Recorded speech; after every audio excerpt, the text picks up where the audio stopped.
Sitting down here with Scott Lacy. And Scott, I think I was networking with some people in Northwest Arkansas, telling them like I want to buy businesses, I want to build something here in Southwest Missouri, Northwest Arkansas, and somehow got put in touch with you. And we had this initial email exchange, and then I finally just reached out several months later. We ended up sitting down, having a great conversation in Bentonville. But you're a fractional CFO. I definitely want to get into that. But I'd love to hear whatever you're comfortable sharing. I'd love to hear about kind of early upbringing, just a little bit about your story, kind of how you got to where you are today. Sure. So I had probably one of the best childhoods anybody could ask for. I like to tell people sometimes, if you've seen that movie, The Sandlot, that's pretty much how I grew up. I mean, it was pretty wonderful. Small town, America in Arkansas, Conway. Whatever the season was the sport we were playing, on the block with me and the 9 or 10 other boys that I grew up with. It was a lot of fun. So great parents, good schools. Mom was a school teacher. Dad was a sales guy. So small town, hardworking folks. Went to a local college. Really didn't know what I wanted to do. And I called my dad one day and I said, Dad, what should I major in? And he said, finance. And so that's pretty much why I majored in finance, because I really didn't know what I wanted to do at the time. And I was interested in other things, sports, church, that kind of thing, and just really didn't know what to do. And so went there, and then I knew that I wanted to do something after college that involved both business and my faith. I don't know why, but early on, I had a sense of there's more to life than work, and work should probably be meaningful. And I was very involved in my local church at the time, and was able to get connected with some people over the course of the years that helped me understand kind of the interplay between faith and work and how your faith can affect your work. And so, long story short, several years later, I got an opportunity to move to Thailand to help a business owner set up a franchise in northern Thailand. And it was just during the financial crisis when there were basically no jobs in finance for either me or my wife. So we went to Thailand to help set up this franchise. And it was supposed to be just for a couple of years. And they were helping Burmese refugees and some other really disadvantaged people in northern Thailand. And what was supposed to be a 1 or 2 year project turned into a 10-year project, where we had a business that sold spa products, pretty much anything you saw in Bath and Body Works, except, in Thailand, it was our own label, own brand, and it was all natural, all tested, all quality controlled, and used all over some of those retreat spas in northern Thailand, and did that for a long time. And then the pandemic brought us back. I went to work at the University of Arkansas in their small business development center, doing consulting for small businesses, which was really great, but knew that there was something more I wanted to do, and discovered fractional CFO work a couple of years ago, and was able to find a really great company to get into here. So now that's where I'm at. And so all along the way, I've got a finance background, a little bit of a corporate finance background, but mostly a small business finance background. And I've always found myself really supporting entrepreneurs from the finance role. And so that's kind of how I found myself in the seat that I'm at today. Very cool. Very cool. It is interesting, kind of, small town Arkansas, international experience, and then kind of bringing that experience back home and still supporting the small businesses. Can you talk a little bit about what a fractional CFO is? It's something that, just the things that I follow on Twitter, we see that title a lot, right?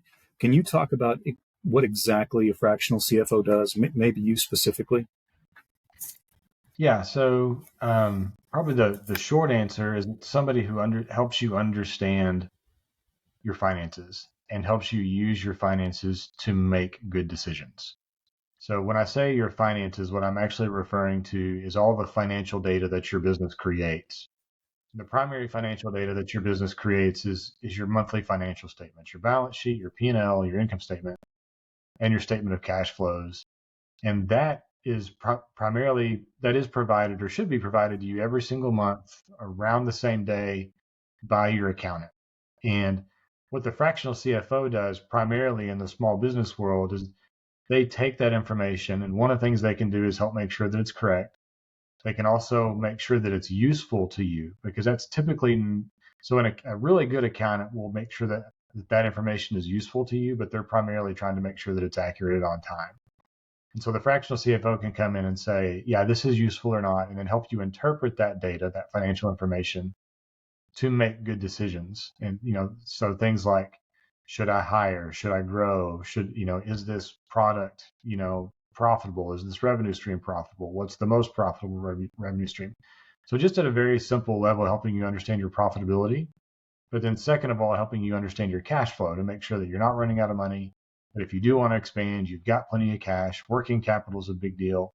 So just at a very simple level for a small business, that startup to $2 or $3 million level, those are the three primary things that we're going to focus on: is making sure that your financials are accurate, that they're on time, that they're useful, focusing on your profitability and focusing on your cash flow, and some on your balance sheet as well, of course, making sure that you've got a healthy balance sheet, that you're not overly leveraged, that you've got plenty of cash, that kind of thing. And then kind of from a big picture perspective, helping you define your goals and then helping you reach those goals through some strategy. Okay. Okay. So let's say someone comes to you initially. I'm Bob, the entrepreneur. I've got a business in Northwest Arkansas. Whenever you first come in to the business, are there specific steps you take to understand it? What does the first, let's say, 30 to 60 days look like as far as you kind of sinking your teeth in and getting a good grasp of the business? Yeah, I mean, I ask a lot of questions for the first couple of months, for the first, really 2 or 3 months, because every business is so different. And even though the financial statements are all very similar, there's a very defined structure, that you should be receiving your financial statements in. Every single line on those financial statements has a story behind it and how that number got there. And it takes more than just 1 or 2 hour long meetings in order to really understand how every number on those financial statements gets to it. So for instance, payroll is one that tends to be, if you've even got 4 or 5 employees, can be a little bit complex, because if you've got, the owner's salary, the admin salary, I mean, you've got 2 or 3 people out in the field, or like working on the line, or, they're top revenue producers. How they're getting paid may be very different, and that compensation structure may be in line with industry standard. It may be out of line with industry standard. But just understanding how the entrepreneur, how the owner operator came up with that compensation structure and the history of the compensation structure, that one thing could be an entire meeting in and of itself. And then helping them optimize that compensation structure would be a few hours of work in addition to that, and then another meeting. So it's a lot of asking questions to really dig down and understanding where those numbers are coming from those first few months. And then also really trying to understand, what are your goals? Like, what are you trying to actually do here? Because a lot of entrepreneurs, they're so focused and they're so goal oriented and they're so driven on just, making the day to day work, keeping that cash coming in. They tend to just get focused on that revenue goal and their bank account balance. Mm-hmm. And from time to time, what our job is as CFOs is to kind of help them raise their eyes up and look at the horizon, and not just look at the field in front of their feet, and really identify what their goals are. And sometimes that takes several meetings or even a couple of months for them to go back and sit down with their spouse and say, why am I really doing this? When I'm missing a ball game or I'm missing a dance recital, why am I actually missing it? What's the actual goal here? And sometimes they need help defining what those goals are, and then we can help them define what those goals are. Whether it's just to be able to go on a Disney vacation, or if they want to, make a little bit more passive income and hire a manager, or maybe they want to buy another business, or maybe they want to do a roll-up strategy. But all these different things. But it takes a lot of listening, and it takes a lot of time. And it usually takes a good 60 to 90 days to really get that relationship off on the right foot, to get to know them and what they're wanting and what they're about.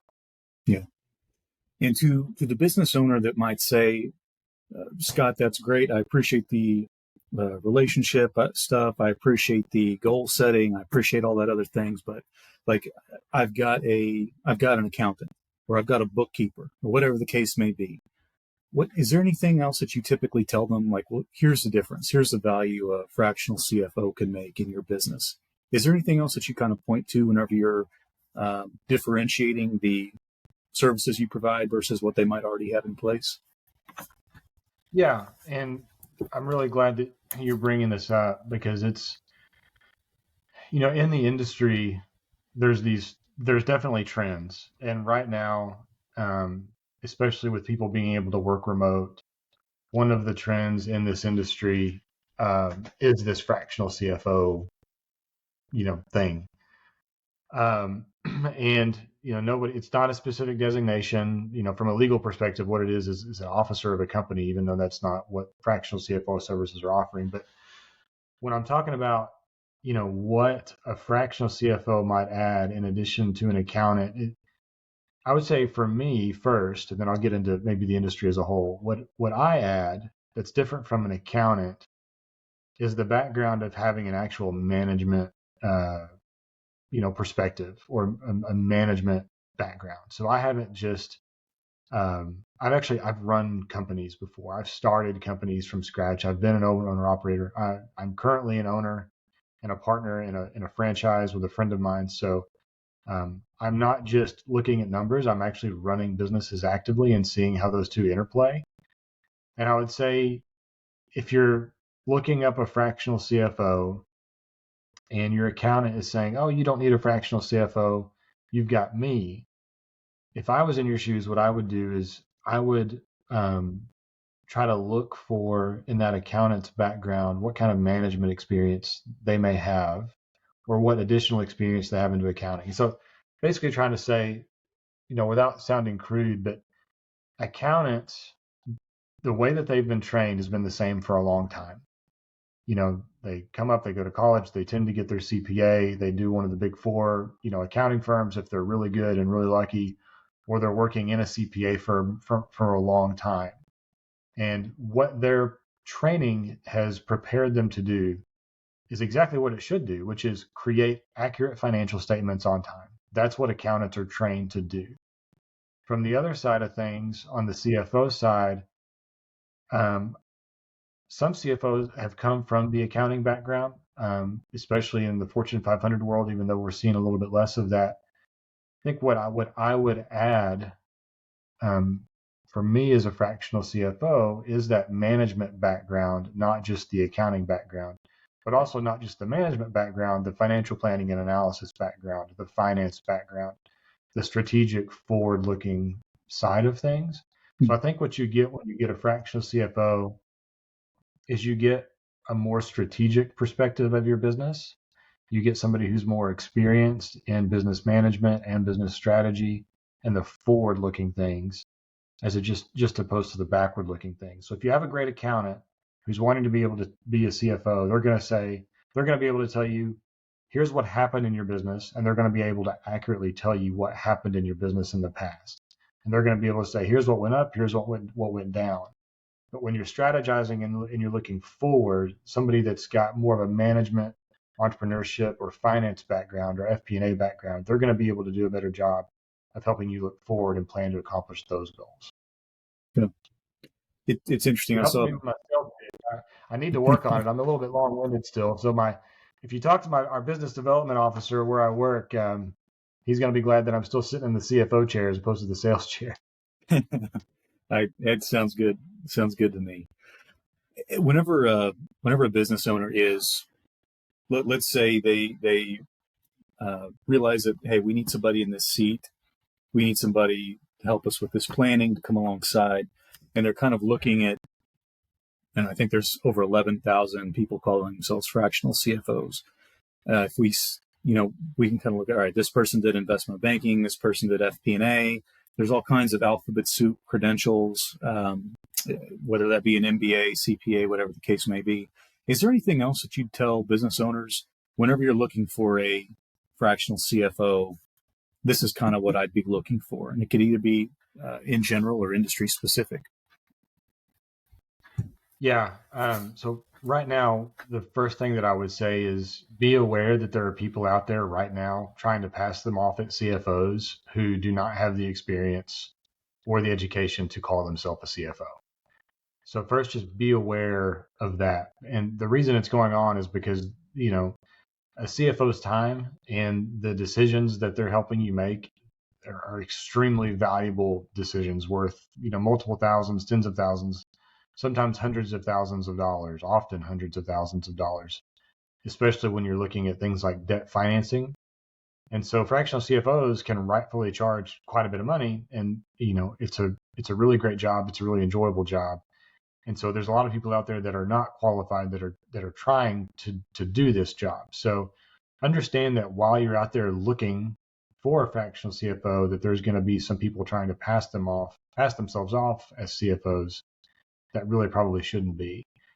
So know that. Second of all, just educate yourself on what a CFO's actual job is, and know that when you're paying for a fractional CFO, you're paying for all of those different roles and functions and that experience. And what I like to say is what I like to compare it to right now is if somebody, asks nowadays, what are you? And somebody says you're a CFO, that you learn about as much about that person who says, yes, they're a CFO as you do when you ask somebody if they're a baseball player and you don't know anything about baseball. Because somebody could say, yeah, I'm a ball player, but you really have no idea, like, are they a single A baseball player or are they in the major leagues? Mm-hmm. Because they're still a ball player, like it's still the same designation, but there's a drastic difference between the quality that you're getting. And so you really need to understand the difference between A ball and major league, the show. And you can educate yourself, just, go on YouTube, just do a search, like what are all the roles of the CFO? And just know that the more you pay, the more you should be getting. And so if you really want to know what a really great CFO has in his tool belt, there's a Twitter account and there's an online blog. It's called Secret CFO or CFOsecrets.io. I can't remember what it is, but he does a really great job diving into exactly all of the skills that a CFO needs to have. And he's a CFO of a Fortune 500 company. But even he says, like, of all the skills, like if there's 6 or 8 key skills, a great CFO may have 75% of them. And it really kind of depends on what you need that determines what CFO that you should go out and get. So with those two things behind us, one, know that there's people out there that are trying to get you to overpay for what they deliver. Two, knowing that you need to go and educate yourself on what a CFO actually does and what you actually need before you hire somebody and pay them $2,000 to $10,000 a month for services. Go do those two things first. But then third, what a CFO actually does, just to name a few of the responsibilities. So at the most basic level, they need to be able to oversee the 3 key finance functions. So at the corporate level, you've got the accounting department, you've got the finance department, and you've got the treasury department. So accounting does accounting. Their job is to create accurate financial statements every month. The finance department, their job is to help you do cash flow forecasting, financial planning and analysis, budgeting, providing you budgets versus actuals every month, that entire function. And then on the finance side is helping you go out and, raise the right amount of debt, raise the right amount of equity, making sure your debt to equity is, where it should be, that you're properly financed. And then the treasury side of the house is, basically managing all of your cash coming in and going out. You're usually not going to have that except at the corporate level. So a CFO is who oversees all 3 of those departments: accounting, FP&A, and treasury.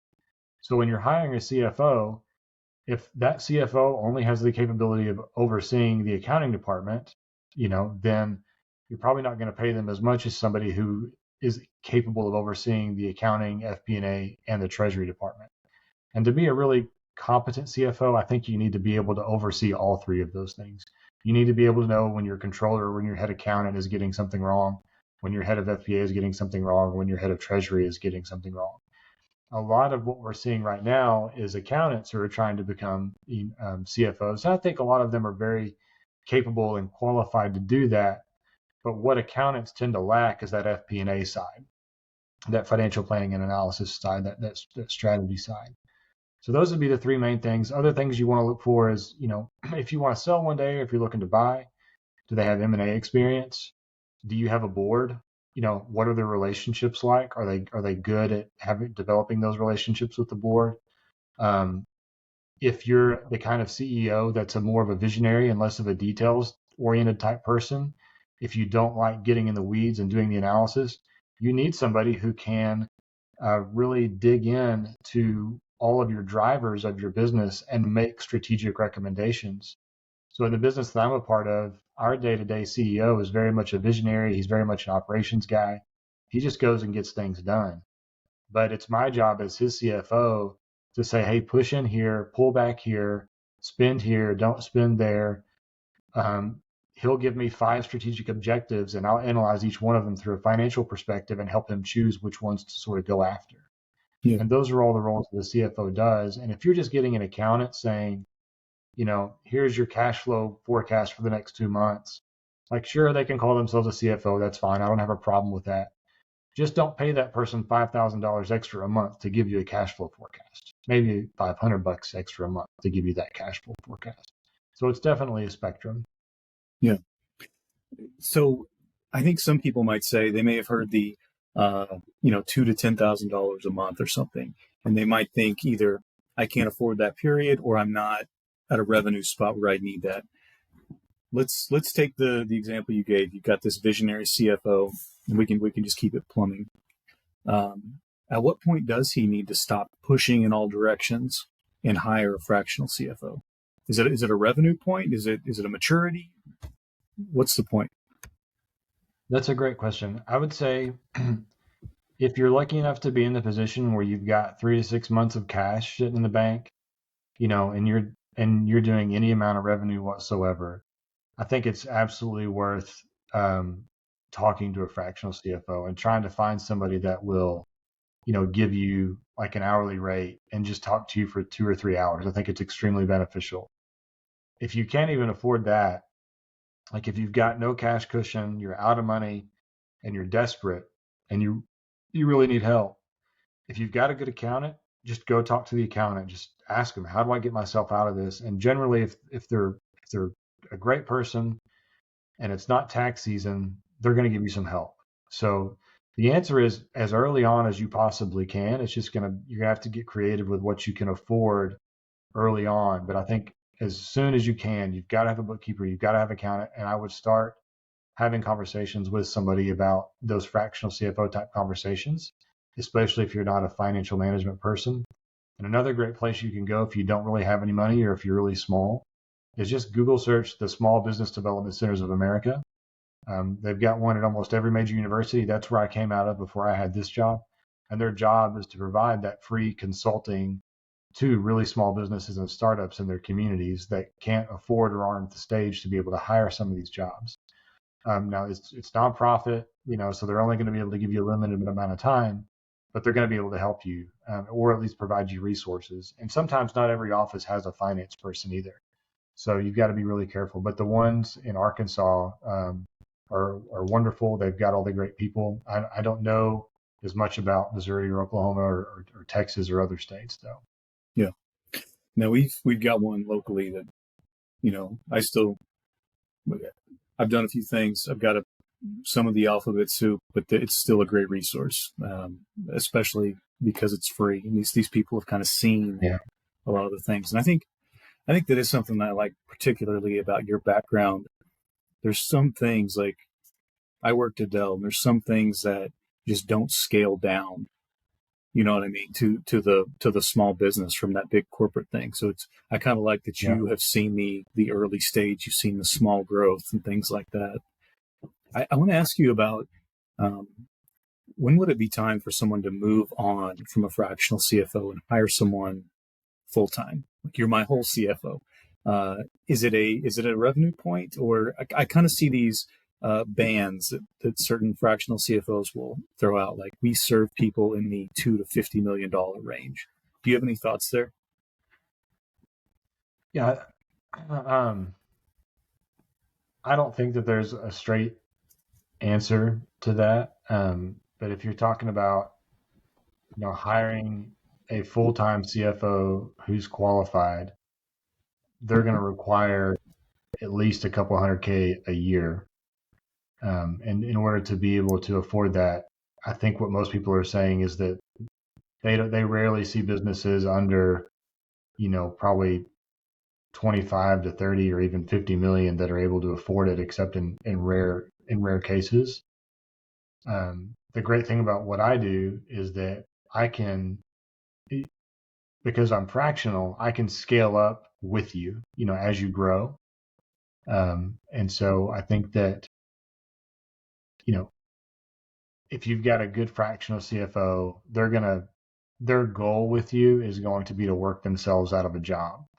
Because I think that when I look at other fractional CFOs and what they're doing, what we really kind of evaluate each other by, at least I think, is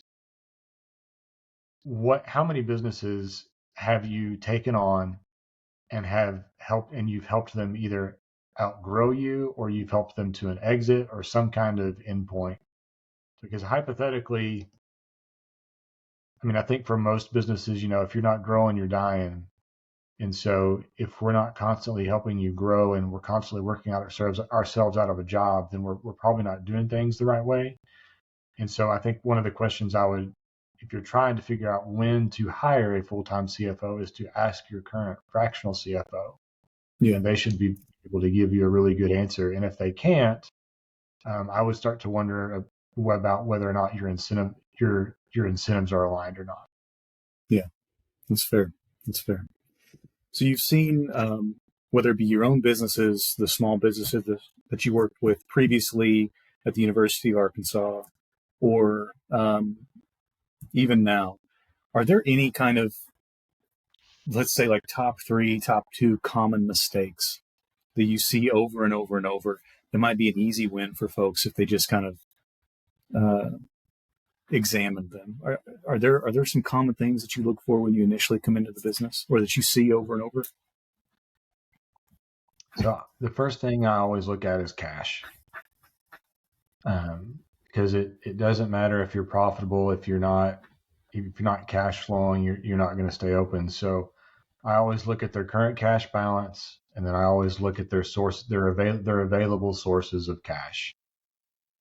So I look at their bank balance, I look at their accounts receivable, I look at their sales pipeline, and then I look at their short-term debt, and I look at their long-term debt. And that basically tells me how scary of a situation are you in. And if you're in a really scary situation, we have a lot different conversations than if you're in a healthy situation and you're looking to grow or expand. And so what I'm usually looking at is I tend to put businesses in one of about 3 categories. One is crisis. Another one is they've done well and now they're trying to, basically like clean the room and kind of put things in order. And the other one is aggressive expansion. Like they've done well. Now they want to grow like they've got a stable business. They've proven the concept. They've got a customer base. They've got stable employees. They've got a stable revenue, and now they're ready to just go. And so I look at, where you're at sort of on that spectrum, on that timeline. And when you're looking at their cash situation is the very first thing I usually look at. Okay. Okay. Are there any other common mistakes that you see over and over again that in small business? Yeah, I think just not knowing how to read a profit and loss Yeah. statement. I think managing the business by the bank account. And it's usually not because they're being negligent. They just don't know where to find the resources, or they don't have the time. I mean, usually an entrepreneur is the last person in the world that's got time to sit down on YouTube for half an hour and research, how to read a P&L. But nobody's knocking down their door either to tell them how to read a P&L. So I would just say that if you're somebody that's making that mistake of trying to manage your business by your bank account balance on a daily basis, you're not alone, but there's a much better way to do it that's going to stress you out a lot less and give you a lot more success. And if you want to learn how to manage your business in a way that gets you way upstream of problems and way upstream of opportunities, then give us a shout and we'll help you figure out how to read that P&L and get an understanding of your business like you never had. Yeah. Are there any books or resources that you typically point a business owner to if they're like, "Hey, Scott, I'm bringing you in, but I still want to grow a little bit here. I still want to have a foundational understanding." Yeah, I think I've got a book on my shelf. Anyway, this is the first one.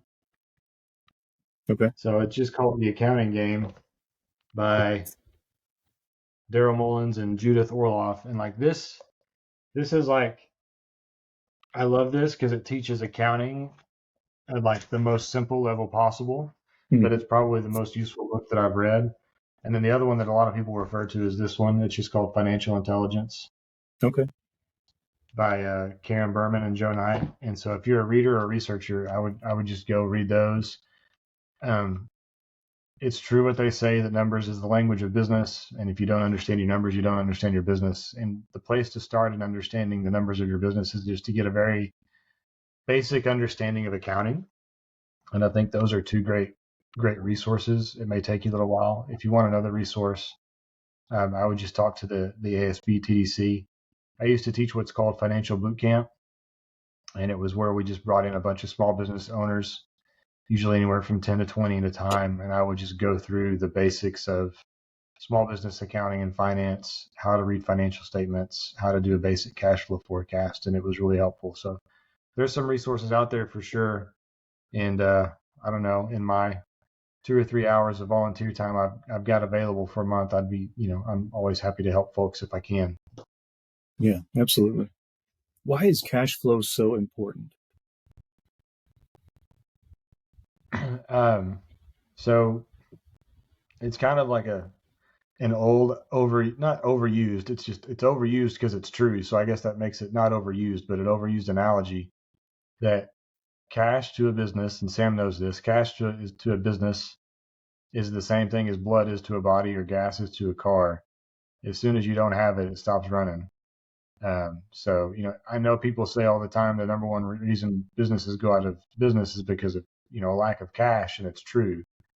You know, the story behind that though is that there's things that lead to the shortage of cash, but ultimately what puts the close sign on the front door is not having any cash available to pay bills or pay employees or pay for inventory. So that's why cash is so important.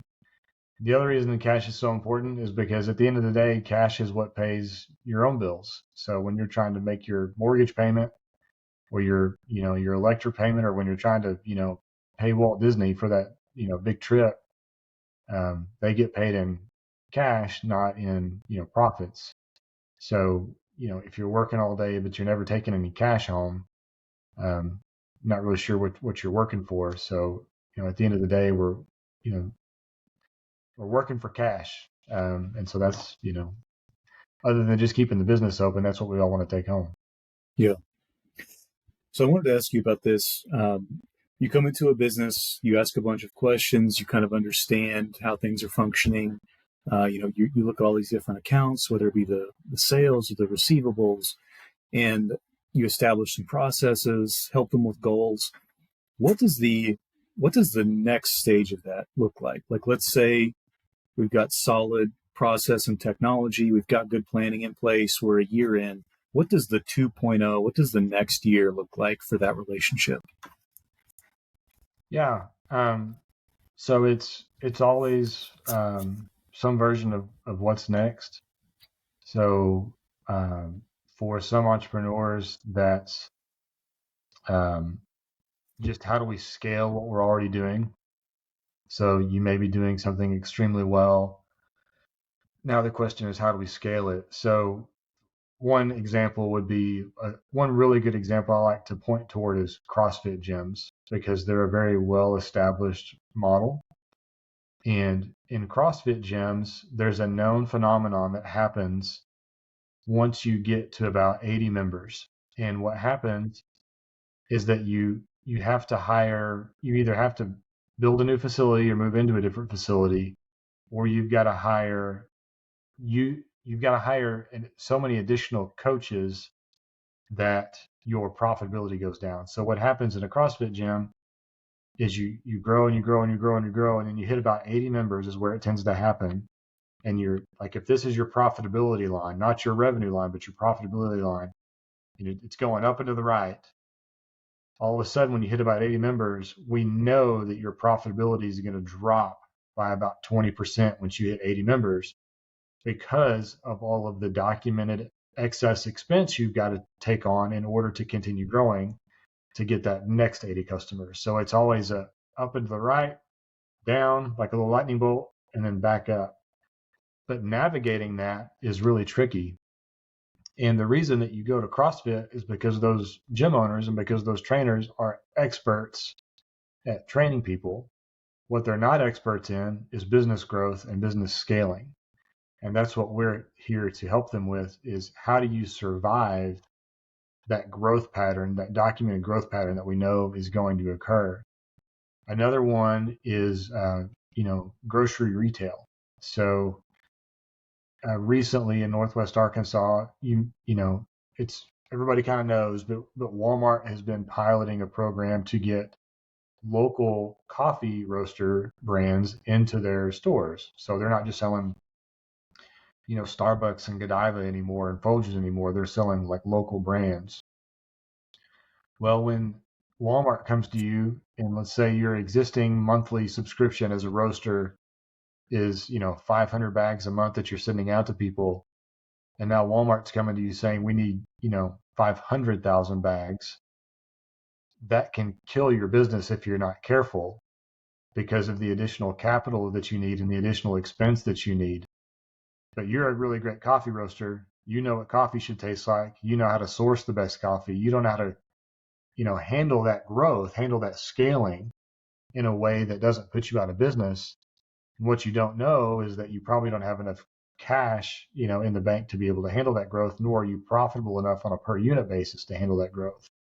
So we can come in and help you manage that growth. So you may have a super successful coffee subscription business, but if you want to go into Target or if you want to go nationwide, that's a whole other set of problems that you really need somebody with a finance background to help you navigate. And we can help you do that. So if you've got a really successful small business, almost in 100% of the cases, when it comes time to scale, there's going to be financial repercussions and financial obstacles and financial, issues that have got to be dealt with that you've probably never dealt with before, that we're experts at helping you handle. Got it. Got it.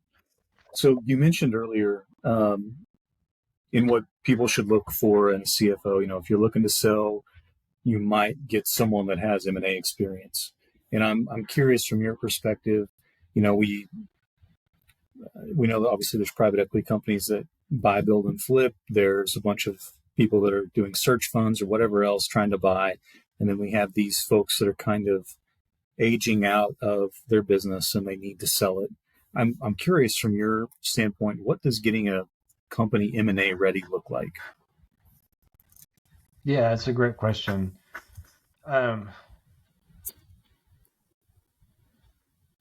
So there's the whole buying process or the whole selling process, and then there's the financial piece of that selling process. So one, I would advise you to talk to somebody who does have a lot of M&A experience and ask your fractional CFO if they have a lot of M&A experience, because some do and some don't. It's one of those areas, if there's 7 or 8 things that a fractional CFO is really good at and really experienced in, that mergers and acquisition experience is one that you don't have to have, and not a lot of fractional CFOs do have, but some do, and some are really great at it, but others don't. And so if you've got a fractional CFO that doesn't have that, you need to find that out. So just ask them. So me, I've helped buy and sell maybe like 5 to 7 businesses, I think, like total. So I don't have a ton of experience. There's other people out there that specialize in it, and so you should absolutely go and talk to either a fractional CFO that does have a lot of experience. Preferably, you keep your fractional CFO and you'd hire a business broker, but like a really, really good business broker. And your fractional CFO would help you hire that business broker. And that business broker is going to have, expertise in making your business really, really attractive. So the way I kind of compare the business broker to and the fractional CFO in the selling preparation is the broker is like the real estate agent and your fractional CFO is kind of like your contractor. So if you want to make your house really, really nice to increase the value before it sells, and you want to do it by renovating your kitchen, what are you going to do? You're going to talk to the real estate agent and say, if I renovate my kitchen, how much value is this going to add? But then when you want to renovate the kitchen, you're going to hire the contractor. So they're Yeah. two different people that help, that complement each other. So sometimes a contractor is a realtor, sometimes a realtor is a contractor, but rarely. They're usually two different people. So know that those are the two people that you need to be talking to. But then from a fractional CFO perspective, what we do is number one, we make sure that your financial statements are in order and up to date and make sense, and that there's a process for them to be closed all the time, and that if they're not, we can put you on a path to get them accurate over the next 6 to 18 months or however long. And when you're selling a small business, banks generally look back at least 2 years of financials. So if you want to get the most bang for your buck, the first thing that we're going to do is make sure that your financials look incredible. Because when a buyer comes in and a bank comes in and they're trying to value the business, the higher quality the financials are, the more accurate they are, the more documented they are, the higher value you're going to get for your business. So when somebody comes in to do a quality of earnings analysis on your business to make sure that you actually have the cash that you say that you're earning, if that all goes really smooth, the value of the business is going to go way up. So that's number one, is getting your financial house in order. Number two is we want to try to get you, the owner operator, all of this is trying to increase the value of your business as much as possible. So number two is we're going to try to remove you from the business as much as possible. Because if your business relies on you to be profitable or to operate really well, then what somebody wants to buy is not just your business, but they want to buy you plus the business, because the business really doesn't exist without you. But if you don't want to be in the business anymore, then that's not really possible. And so the attractiveness of the business goes down, because there's that what we call key man risk. So we want to remove you from the business. And there's a strategy about, going to do that, because if we remove you, does that remove your paycheck? We have to hire somebody else. There's procedures that need to be put in place. We need to prioritize those procedures. We need to work with the operations to do that kind of thing. So we're going to do what we need to do to get you out of the business. The third thing that we can do is we can walk you through what makes a business valuable on a P&L and a cash flow perspective, and we can help optimize the business from that perspective. Because most businesses are bought on either a multiple of SDE or a multiple of EBITDA. And so then the question is, well, how do I raise my EBITDA the most that I possibly can? How do I raise my SDE the most I possibly can? Ethically, of course, and truthfully. And we can help you do that, or at least help you get to the multiple you want. Because if you come to me and I look at your business and you're doing 100,000 in SDE, but you want to sell your business for $4 million, we've got a lot of work to do. But we Yeah. can set a plan in place to help you get there. Yeah. And then it becomes a conversation of, yes, here's the levers we can pull. Here's the timeline we can do it along. Here's how much of it you can keep after taxes. But it's an incredibly important conversation. I mean, people just, they work too hard and sacrifice too much to leave a bunch on the table, or not go into that situation optimized and prepared. So it's definitely we can really, I think your fractional CFO really serves as like your sell side deal team. So the buyer is going to have a buy side deal team, and your CFO should probably quarterback your sell side deal team for sure. Yeah. So we see a bunch of, I see a bunch of memes. You're on Twitter too. We see a bunch of memes about like the Dartmouth MBA that's running a plumbing company or whatever. Harvard guy that's running a tree service. I'm just curious from your standpoint. You got an MBA. You also do entrepreneurial things. Was it worth it? Is it something you just use on the fractional side? How often do you get to use it? How would you frame getting an MBA for somebody that's considering that in entrepreneurship? I think that there's so I wish we could do like an MBA a la carte, nowadays. I think, some classes are definitely more beneficial than others. Um, like I'm taking a class right now called portfolio management, and I'm never going to use anything I learned in that class except in my own like retirement planning. It's got nothing to do with small business. It's all about valuing Fortune 500 companies and diversification. Like I don't know, Rain Man math is what I like to call it. Yeah, Um, that very few people ever use. But at the same time, if you look at everything that's required to get an MBA and all of the accounting and finance classes you do have to take, up to this like capstone investment management class I am taking, I couldn't do what I'm doing without those classes. I don't think. I mean, maybe nowadays in the age of the internet, you may be able to get some of that training online. I mean, you can get a lot of it online, but you're probably going to spend as much time searching for the right training as you are, knowing that you're getting the right, as you would getting just, the degree. So we're in a weird time. Um, it's definitely not as required as it used to be, but I, you know, I'm, I would, I would still go and get it for sure. But I also like to tell people, so to answer your question, like, would I still go get my MBA to run a small business? Is it useful? Like, absolutely, like, no question about it. But it's not it's not a magic key. There's so much more that you have to have. I would say it's like one of 10 things that you really need to have in your tool belt to run a successful business. yeah, It's not, it's not the only, like, if you go get an MBA, you're not suddenly able to run a small business.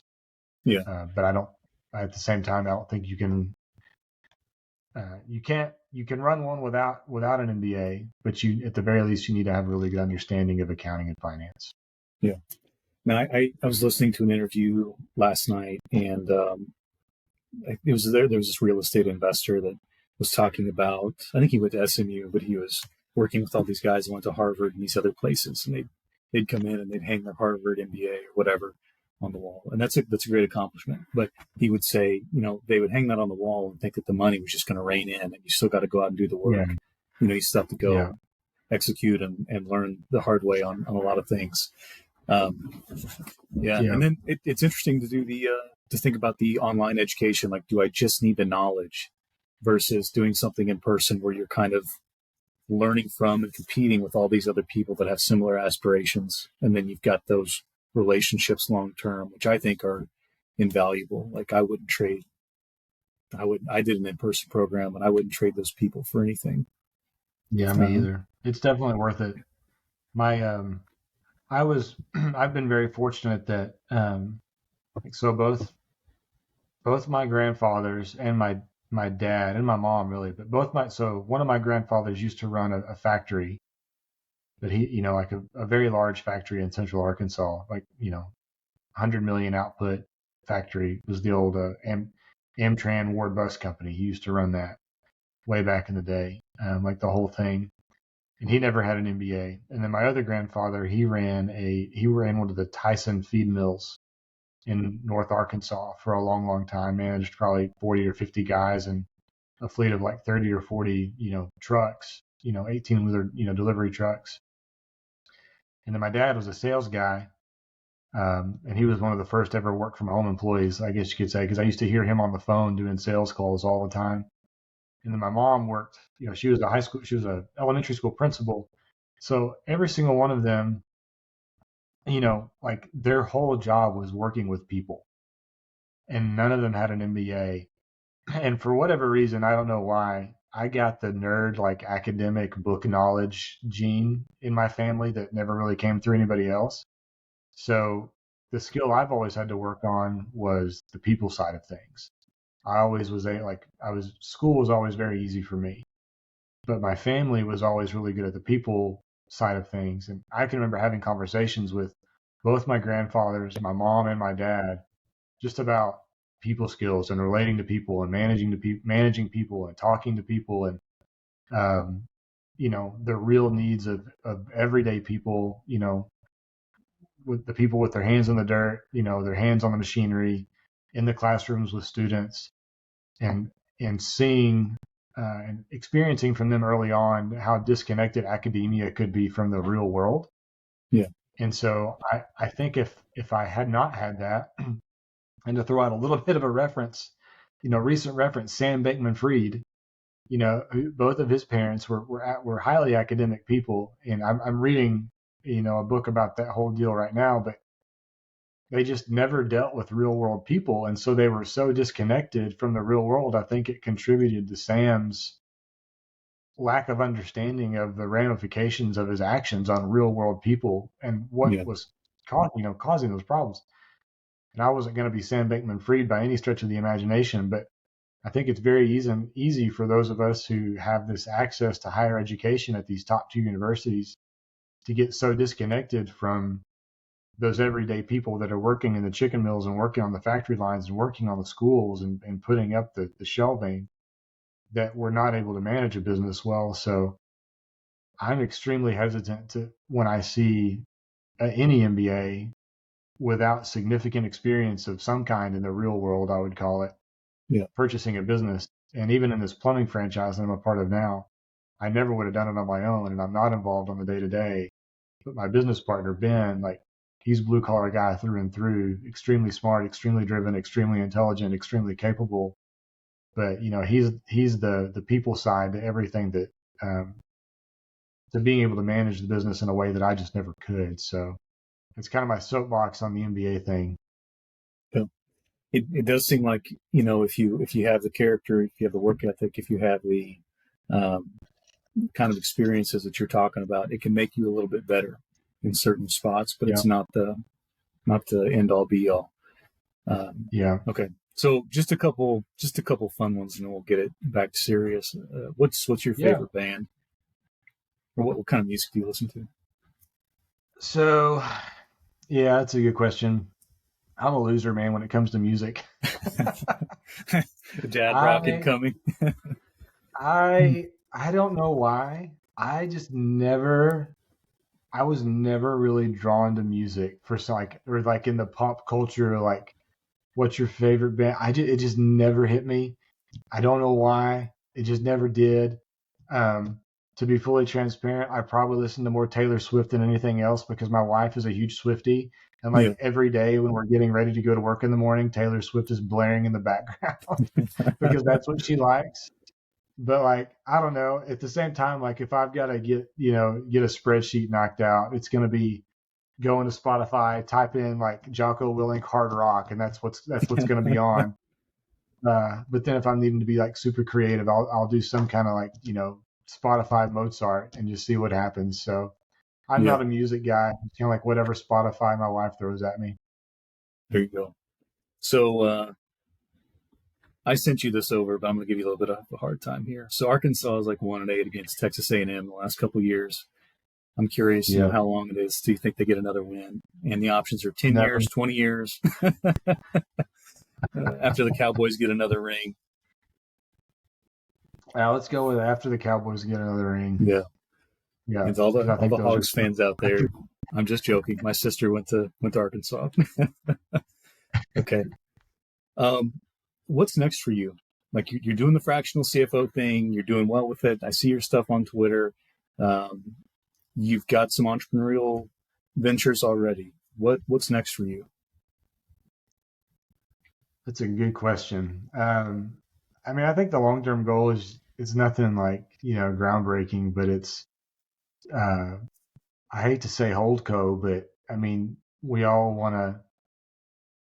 I think it's smart and wise to want to have a portfolio of assets that are providing you cash to live off of, and so you're not having to rely on a W-2 job. Like that's what we all want, right? Yeah. So, so that's what I'm working towards is, and whether those assets are just, stocks or whether it's real estate or whether it's small businesses or, hard lending or whatever it may be. Like I'm just trying to gather up a bunch of assets to provide a living for me because, we all know Social Security is not going to be there when we're 65, or at Yeah. least that's the assumption I'm working under. Yeah. So we're just trying to get the plumbing company, set up right now. We had our second break even month last month, which was really great. So that's exciting. Um, And I've been in my current role with my current company for I think 6 or 7 months now, and that's going really well. So I don't want to think really beyond, 2 or 3 or 4 years with that. I just want to try to focus and get what I'm done. But in an ideal world, the plumbing company will have, multiple locations in a few years. And we'll, my wife and I will have some real estate in a few years. But I mean, we're always just working towards multiple cash flowing assets, I guess you could say. Very cool. Very cool. And Yeah. how can people get a hold of you if this was speaking their language, if they're like, I need a fractional CFO, how can people get a hold of you? Yeah. So if you just want to chat, happy to talk. Twitter, I think it's, yeah, just Scott Lacy 4. And then if you want a much better sales pitch on fractional CFO services, you can just email me or email our business development officer at CFO Network. And, we're based out of Little Rock, Arkansas, but it's CFOnet .biz. Don't make fun of the .biz. It's working well. We've got a lot of biz going, but it is CFOnet .biz. We're based out of Little Rock, but we're a nationwide company. Very cool. Very cool. Well, Scott, thank you so much. I appreciate you taking the time to sit down and kind of talk through a lot of these things. I hope that it adds some value for small business folks that may realize they have a spot on their bench that they need to fill, or some additional value that could be added via someone with an expert, set of skills like you have. So thank you very much. Yeah, happy to do it.